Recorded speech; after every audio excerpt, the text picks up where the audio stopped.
Between Games, supporting community sport. Proudly brought to you by Gibbs Sport. Welcome to the Between Games Sports podcast brought to you by Gibbs Sport. My name is Ryan Evans and it's my great pleasure to be in the saddle today for our second Between Games show for the year. And I'm joined today by my Gibbs Sport colleague, Amelia Everson. Welcome to you, Amelia. Thanks, Ryan. It's great to be here. It's been a really interesting couple of months for all of us. How have you been coping with the COVID-19 social distancing restrictions? Yeah, well, it definitely took a little time to adjust. I think we're in week 9 of working from home now, and I'm definitely missing sport, but it's been nice to slow down, relax, and spend some time at home. How about yourself? Yeah, not too bad. It's certainly been different working from home, and I won't lie, it's had its challenges. I'm also really missing both the local footy and the AFL. I can't wait to see the Boys Dalbrogga football and netball teams back competing again, and the mighty Richmond Tigers have another crack at a premiership. And my local gym being closed. Shout out to Jesse at R3 Fitness in Maffra. It certainly hasn't helped my waistline, I can tell you that much. That being said, most of my evenings at this time of year, they're usually taken up with other commitments like meetings and football, netball stuff. So it's been nice to spend more time at home with the kids. And I've also become very adept at using technology, which isn't my strength. So meetings via Zoom and Teams and WebEx and Skype, and other online technology such as recording podcasts such as today. So it's been different, particularly not knowing when it's all going to end. But finally, it looks like we might have some light at the end of the tunnel. Yeah, well, hopefully. So as most people know, Dan Andrews informed us that they would start reopening society. So what it looks like for sport is individuals no longer have to do just walking or running or cycling by ourselves. We can start doing basic exercises such as running in groups or going for a hit of golf or going fishing, as long as we abide by those restrictions. And then the Australian Institute of Sport released some national principles for sport and recreation activities and listed recommended actions for each of those categories. And they were level A, B, and C. So they're quite similar to the government's 3-step plan. But these are the steps we should be taking as we start to fire sport up again, which will be good. Oh, sounds good. Can't wait back into it. And since then, I might add that Sport and Recreation Victoria have released their return to play guidelines, which detail the specifics of how community sport is to be compliant with the regulations set from Victoria's Chief Health Officer and the Department of Health and Human Services. And over the course of the last few days, we've also had various state sport associations release their return to play guidelines. It's been tricky to keep up with it all, and we're not out of the woods yet. But the resumption of sport looks like it's getting closer, which is a good thing. And speaking of which, I know that you're a keen sportswoman, Amelia, and we'll be looking forward, I'm sure, to hitting the netball court and maybe the football field again soon. What kind of shape are you going to be in when you go back, and have you had trouble staying motivated to keep fit for the season that may or may not happen? Yeah, well, I guess I've been pretty lucky. So our local gym developed some online workouts. I've been able to do some running a few times a week, and our dogs have kept us pretty motivated with long walks every day.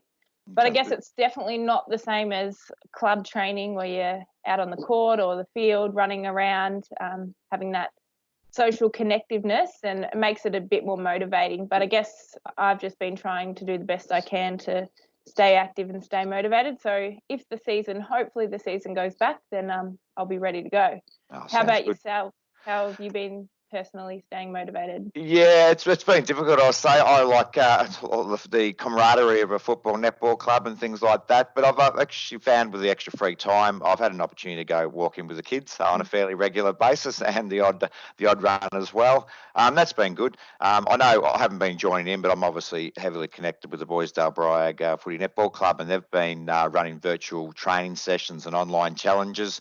And I've joined in on one or two, and the whole connectedness thing I think is really important for clubs as well, not just for the exercise to stay motivated, but I know our club's been doing things like virtual dinners on a Thursday night where everyone uploads a picture of their meal, and then we have some mock team selections, which has been good, and it's really helped I think the boys to stay connected and stay motivated for the season ahead, should it go ahead. That's probably a good segue in today's podcast topic, actually. And in today's show, we're going to be looking at how player management can occur during pandemics and how clubs and coaches have been keeping their players or athletes motivated during COVID-19 restrictions. And now that there is a 3-stage plan of relaxing restrictions, which you just mentioned, Amelia, what changes clubs and coaches might be able to do, make going forward. We have a couple of great guests that we'll be speaking with during today's podcast, including Drew Sherman from Melbourne Victory Football Club and Tony O'Connell, who's a Parkrun Australia ambassador. And I'm looking forward to catching up with both those fellas and hear how their sporting lives have been impacted by the COVID-19 pandemic.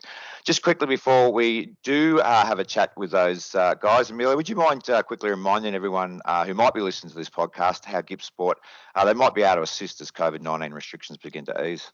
Yeah, so if clubs are requiring one-on-one support, as we start to return to the sporting fields or the courts, they can feel free to get in contact with us here at Gibbs Sport, and we will be able to support them through their return to play guidelines, or it's not relevant to COVID-19, and we can support them in any way we can.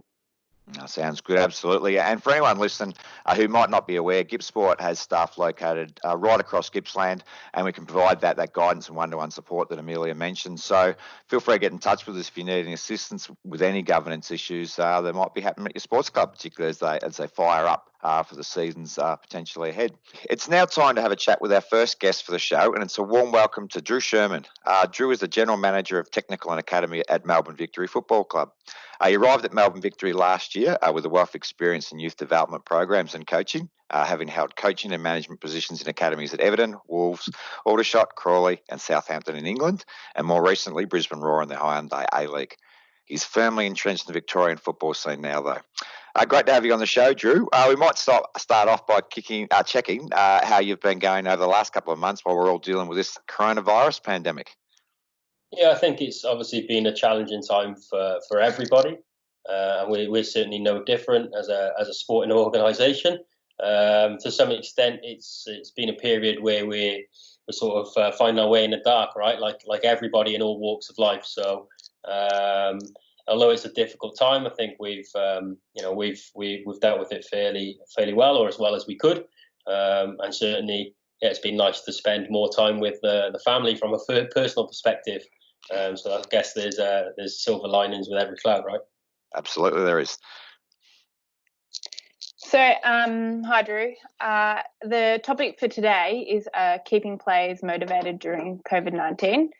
And I imagine as a general manager of the technical and academy that the pandemic has meant it hasn't been business as normal for you.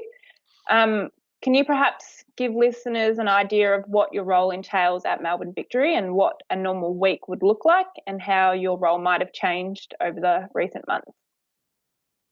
Yeah, okay. So, it certainly has changed. It's certainly a different role. My role, my typical role is quite an immersive one across the technical department. So, as you say, one of the key focuses is the academy program, which for this season is the first time that we've had full age groups at Melbourne Victory, from under 13 through to under 21s, and an expansive pre-academy program too. So we have contact with kids, and those kids are with their local clubs from sort of 8 years of age right the way through. So we have a full program now for the first time. That's been a large part of my role in the last year, is implementing that and developing the strategy to put that in place.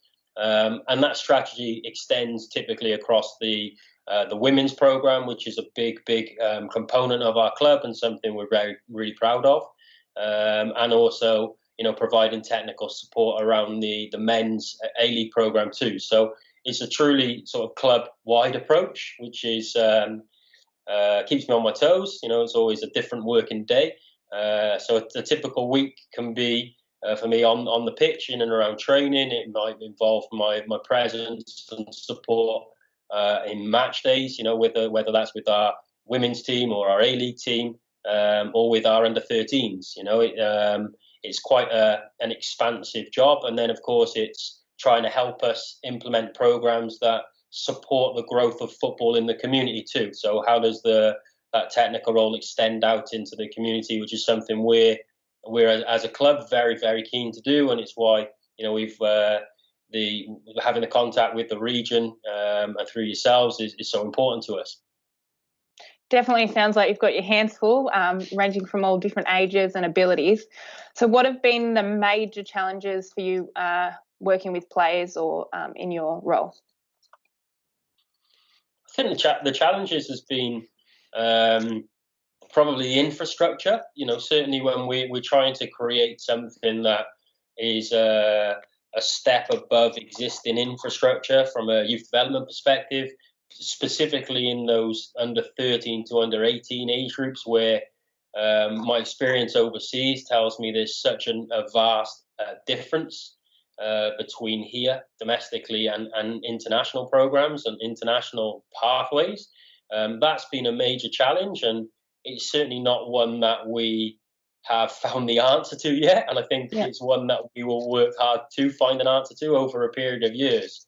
And I think an answer will only come with a collaborative approach, which again is why it's so important for us to engage really and have a true support for community football too. That's ultimately where the kids come from before that point. So that's been a challenging period. Of course, the uncertain times around COVID-19 provide us with a really challenging period around how we emerge, because sport is going to be different, business is going to be different, and if ultimately we're going to have to adapt and make sure that we have a strategy that allows us to still meet what we feel are our obligations to football. Yep. Sounds good.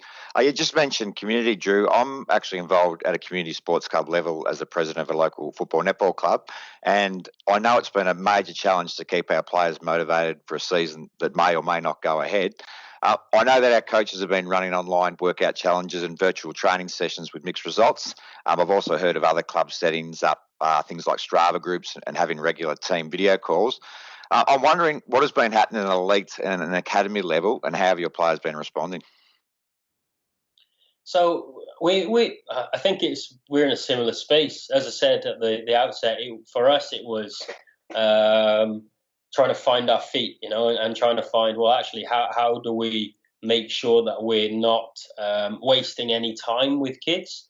Certainly those that are in our older age groups that just don't have time to waste, and when they're trying to forge careers.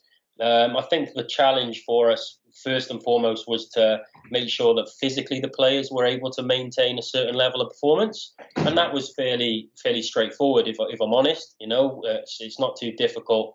We're fortunate where we track sort of the GPS data from players from training every day, so we know what they would typically do in a week or in a session.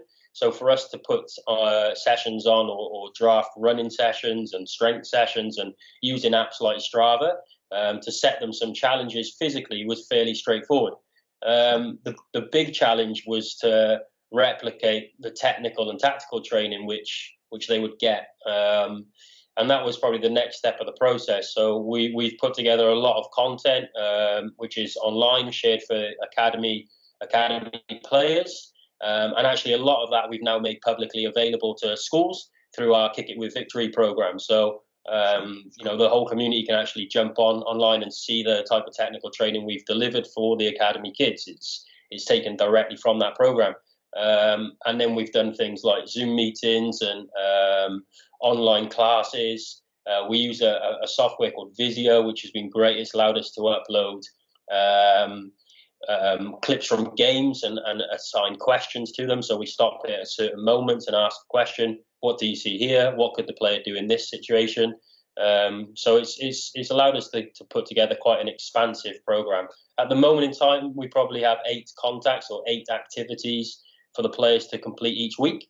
So it's been pretty immersive, and it's been great for us from a learning perspective, because we do have players that travel from all across regional Victoria to attend the academy. We have players that come from as far as Albury-Wodonga that come on a regular basis, and it's given us a mechanism where we can support them better in a remote fashion once we return to activity normally.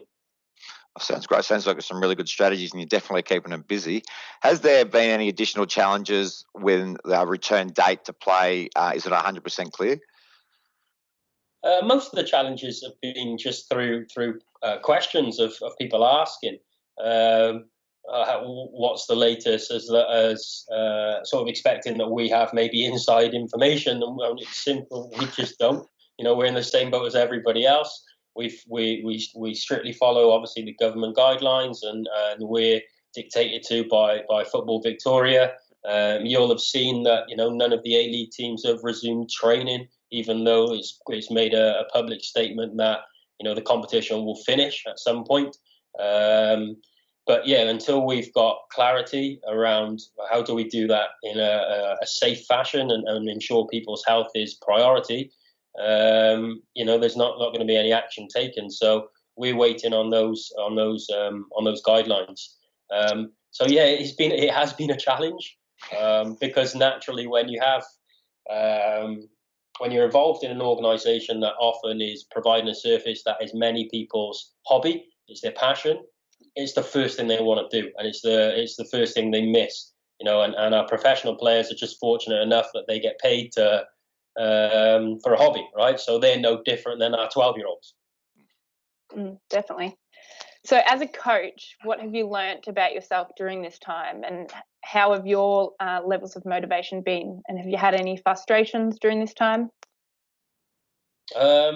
Yeah, so interesting. As a coach, I think one of the key things has been you truly get an appreciation of how important the social connection and the social element is. How important it is to have the interpersonal relationships with the players, the parents, the stakeholders, the coaches. So and that's stripped away from you straight away. So it's something you take for granted, and something that is fundamentally important in creating an environment that's conducive with learning, but also is a positive place where people want to be. So trying to make sure that the environment in which we work, and as coaches we're custodians of, still keeps people connected. That's been a really interesting learning point, and the value of that is something we discuss as a coaching group in our sort of weekly Zoom meetings. How do we actually make sure that we're developing relationships where the kids feel safe, they feel trusted, they have some ownership over their learning? These sort of environments that's about, and not only that, they have social support mechanisms within their peers. I think that's a really important thing that we haven't formalized the strategy around before, because it's been automatic, but we've had to do now. So it's more about the soft skills of coaching than the knowledge, I would say, at this moment in time. That's some great words there that I'm sure all clubs can take back. The next question is around Dan Andrews' recent announcement. And I know you just recently mentioned that you're still waiting for guidelines to be developed. So you may not be able to answer this one, but we can always, I'm sure, cut it out. So he recently announced the relaxation on some restrictions, particularly in regards to professional sport. So it included a relaxation on numbers that are able to gather together, and for professional sport only.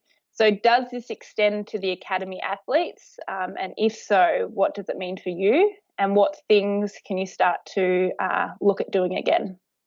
Yeah, so there's sort of two components to this. And although we don't have timelines, we do have an indication of sort of what practice will look like based on what is happening elsewhere in the world, right? So we've tried to be proactive in planning and preparing for the inevitable return, and what that looks like. So the first part is obviously the professional players, where it's their job, it is their work, and that certainly only applies to our top teams, our professional male team, our professional women's team, who are off season. So at the moment, we're exclusively talking about the A-League component, and that one is being obviously worked through around a return to action and a return to competition at a federation level and as a professional league.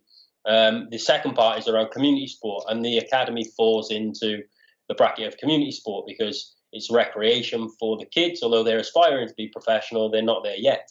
For us, we've sort of planned that we will stage a return to training, which will begin in small groups with a limited number of people on a pitch. Strict separation of entry into the facility and exit from the facility. Changing rooms being closed. No one accessing the physio room unless it's physio and patient, basically.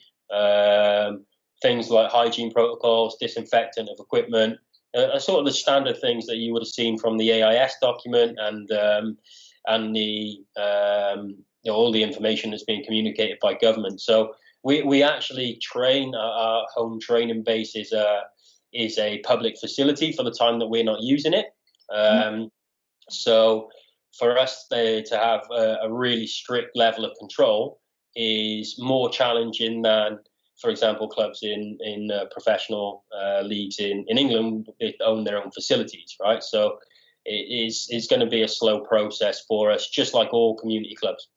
Sounds good. One more question or series of questions for me, Drew, and you've just touched on the A-League and W League as well, and I just wanted to talk about their motivation levels at the current time. Soccer's in a unique position compared to some of the other football codes in Australia in that there's only, I think, 5 games left in the A-League this season, and the W League only just scraped in their finals before the restrictions were enforced. How are the fellas feeling? Are they keen to return for those 5 games? And secondly, what about the women? Given that their season has finished, quite a successful season as that, as they finished second on the table at the end of the regular season. Do you know what they're up to at the moment, and what the next couple of months look like for them? Are they keen to get back to business? Yeah, so the A-League playing group who are contracted with us, they've been completing remote training and individual training. They're actually on a short period of holiday because we don't know if they'll have that at any moment in time. And we obviously are expecting there to be a lead into competition, which allows us to do a mini pre-season when we resume. They're certainly keen to participate, but also wary of the fact that there are health and safety implications for it too. So they're also pretty clear that they want to make sure it's a safe environment to return to as well. But yeah, as I said, I mean they're football players. They love playing football, just like the 12-year-old kids. And yeah, they're certainly asking the questions about what does it look like, when can we start training again, when's competition starting.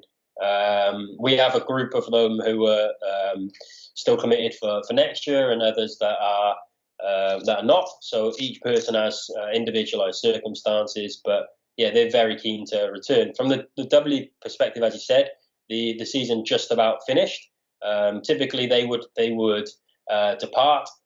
Most of our group would depart and play overseas, which obviously isn't happening. So at the minute, a lot of the female players, a lot of the girls are spending time with family and conducting remote training because they either can't participate in their typical seasons, whether they're in Europe or in North America, and also there's no activity here, right? They would come to us for probably September time, August, September, and that's when the season would start. But at this moment in time, obviously, we can't communicate to them what the W League will look like, what the structure of that league's gonna be. All we do is keep in contact with them and try to make sure that when we have information, they do too. So they're in good spirits. I think everyone generally in the world is fairly understanding of the context. There's certain things that are out of our hands. So I think that generally they're in good spirits, both groups. Good to hear. Well, thanks, Drew. We really appreciate the insight into what's happening at Melbourne Victory recently. Just before we finish up, is there any other tips or advice that you're able to provide to some of our regional football coaches who are working their way through different methods of coaching their charges? Yeah, I think that I think from a coaching perspective, it is the more opportunity you have to listen and observe to people that you respect, who have experience in the game, the more that you'll pick up. And those things aren't necessarily from coaches that are operating at a professional level. It might just be coaches in their own club that have been around for a long time, So I think that really the skill of coaching is as much about being open-minded and adaptable as anything else. I think that extends all the way down from professional coaches working in the A-League and the W-League, to mums and dads that are working with their sons and daughters on the weekends and during the week to conduct training. We try really hard to provide some insights and some support for those guys. We have a coaches forum with Jeff Hopkins, our W League coach, on the 28th of May, specifically for coaches in the region. And obviously Jeff is very, very passionate about the region and spent a lot of time there previously. So, he's always fantastic to listen to. And we run other events as well online. So we actually have an online forum with our goalkeeping coach this Wednesday. People can register for that, on the same website as the Kicking with Victory. And these are regular events that we will, again, continue post-COVID-19. There'll be things where people can jump on and access, whether you're remote or whether you can get in the car and come to Melbourne to see us in action, I guess. There's plenty of things going on there, and hopefully some of our regional football coaches get amongst it and get involved and log on to some of those events. So that's brilliant. All right. Well, thanks again for joining us on Between Games today, Drew. It's been great having you on board, and once teams are given the go-ahead to get back on the field competing, good luck to Melbourne Victory for the rest of the season. No, brilliant. Thanks for having me. Appreciate it. Thank you.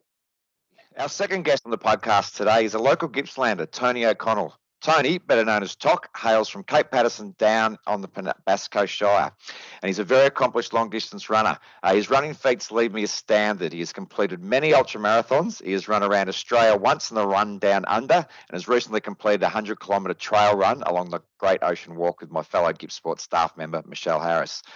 Toc has supported many new runners over the years with his leadership in a number of social running groups, especially the Wonthaggi Road Runners, which is over 400 members. He has also been instrumental in setting up park runs across Gippsland. He's currently a race director at Inverloch. He was previously Gippsland Territory Director and now is a Parkrun Australia Ambassador. I believe that he's also well known for his dress-up costumes and colourful tutus at parkrun milestone events. So, Toc, thank you for joining us today. Yeah, thanks for having me aboard. And sounds like you've been doing a bit of digging in the background there. I have indeed. So I've got a few questions based on some of that prior research. You really are quite the athlete from what I'm hearing. I feel exhausted just thinking of some of your feats over recent years. How did your recent 100-kilometre run along the Great Ocean Walk go with Michelle? Yeah, look, it was really good. Be fair to say, Michelle and Alicia, who was also running with us, had a better day out than I did. I didn't cope with the heat all that well. So I'm lining up for another crack at it to try and get a better time on the course. And when that's going to be happening? Sometime soon now the restrictions are starting to relax a little? Look, the race is scheduled for mid-October, but we're still not fully relaxed yet, so there's a possibility it might get pushed out. Yeah, sure. Who knows? We'll play it by ear. A lot of races, obviously, and a lot of other events right around the world being cancelled at the moment or postponed. The race calendar when we come back into the season is going to be fairly busy, I think. Yeah, I think it will be. I was actually speaking with Michelle earlier today, and she's mentioned that you're a parkrun statesman, which I think is a very impressive effort. Can you perhaps explain to our listeners what that means? Well, I'm now 2 events behind because there were a couple of events launched on the one day the week before we shut down. But a statesman is someone that's done every event in the state. In Victoria, we've got 86 park runs, I think.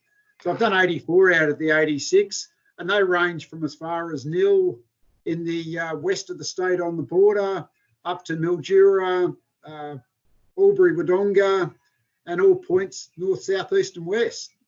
Amazing effort. You pretty much love your running. I've also heard you've completed courses all around Australia, so you could compete in at least one course for every letter of the alphabet. Is that true? Yeah, everything except for the X. There's no X's in parkrun yet, but there okay. will be one day. But yes, we've done our parkrun alphabet, and we have run a parkrun in every state and territory as well, which is another little club that we're in. So yeah, no, look, parkrun's been a fantastic thing to be part of. I came on board to set up an event at Inverloch, and it's just really gone from there. I love my parkrun. I love the people of parkrun, and parkrun's never been about running. It's always about the coffee and cake afterwards, and having a chat to people. And that's one of the big things is we're a social event as much as we are about getting people off the couch and out for a run. Yeah, sure. because we love our walkers as well. Oh, sounds good. Well, appreciate having you on the show today to discuss how coronavirus has been affecting the running world and parkrun in particular. Can you perhaps provide some insight into how the COVID-19 pandemic has affected runners in recent months? Look, there's probably a couple of different ways to look at it. For the competitive runners and the runners, look, myself, I'm not ever going to be at the pointy end of a field. I'm competing against myself to I guess, see what I can do. But with all the events on hold, there's a large number of people now that aren't doing any event-focused things.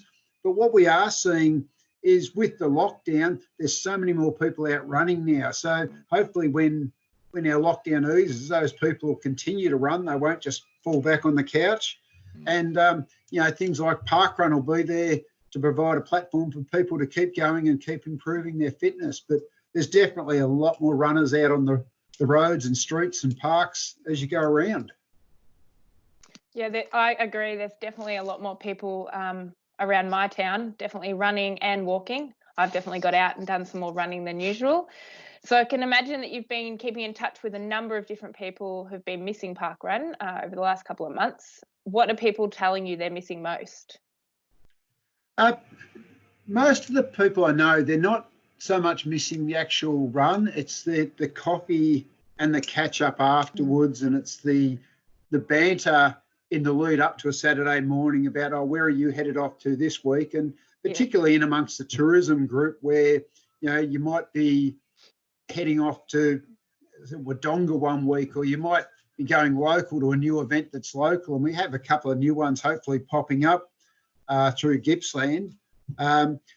It's that banter that a lot of people are missing. And so some of the forums have got really active in trying to come up with non-running banter to fill the void. Yeah, so Ryan mentioned that you're a part of a number of different social running groups, and you mentioned a forum. Is there any other methods that you've used to keep people engaged? Look, some of the things that have been popping up around, a lot of virtual races and virtual runs, so people can still get out and put a time in. And even if you're not going to be once again at that pointy end, you can still put a time in to the virtual runs. One that we did last weekend was 42 Ks in 42 hours. So people had from Friday night till Sunday afternoon to run the equivalent of a marathon. So there's some of those sort of events popping up, just trying to inspire people to keep out and active. And they're just different events popping up. One of the ones that's popped up in Parkrun World is spelling your parkrun with street signs. So people go and take the photos. So if you're at Inverloch, for example, you take all the letters in the word Inverloch and put a post up. So just little things like that, trying to keep people engaged and keep people active. There's some great ways. Talking about virtual events, I don't know if you know, but we are looking to run a 30-minute virtual challenge event just to engage the Gippsland community all the way from the border down to Phillip Island to complete 30 minutes of physical activity. It can be from running, cycling, going for a walk with the dogs or the kids. So they have either the 23rd or the 24th of March to complete 30 minutes of exercise, and they can go in the running to win some prizes. And have you tried any other virtual running events other than the 42-kilometre one? I see you've even got a Strava group set up for that virtual event. We do. We definitely do. We're trying to get it out there and promote it to people that might run ultra marathons down to the people that just might do walk their dogs or, we're just trying any way we can to encourage people to get out there and get active. Yep. Yeah, no, it's a good thing. And some of the other virtual ones we do, like there's a group that do a park run on the weekend. So you can't come together and do park run, but someone set up a spreadsheet and we're doing virtual park runs where you can run any time on the weekend, log your time in, and they're even coming up with a set of results every week, which gets people talking and people engaged with the group. That's right. Talk, another question from me. As you'd well know, and we just touched on it earlier, the federal and state governments have recently made announcements around the relaxing of some restrictions. The change in restrictions now means you can run with up to 10 people with social distancing measures in place, of course, and travel to places a bit further from home to go for a run. So that being said, where do you want to go first and who with? Oh, look, I've got a group of people that I love running with locally, and Michelle's one of them, Alicia, Jason and Kate. Probably that group, and I'd love to go down the Prom for a run. Is my ideal place to go for a run. Go down and do the Lighthouse Circuit or something. I just love the Prom. It's brilliant. But the relaxation's probably going to take a little while to kick in with some of our group things like parkrun, obviously, with 10 people and distancing. We can't quite get up and going yet. Just talking about that kind of thing, my final question today is in regards to parkrun events. What information have you been able, or what you've been given to date in regards to when they might recommence again?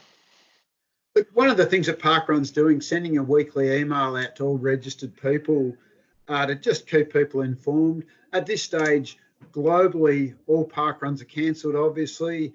Parkruns will come back on a country-by-country basis. So we won't bring a parkrun back, say, at Sale or somewhere else if we can't bring the whole country back on board.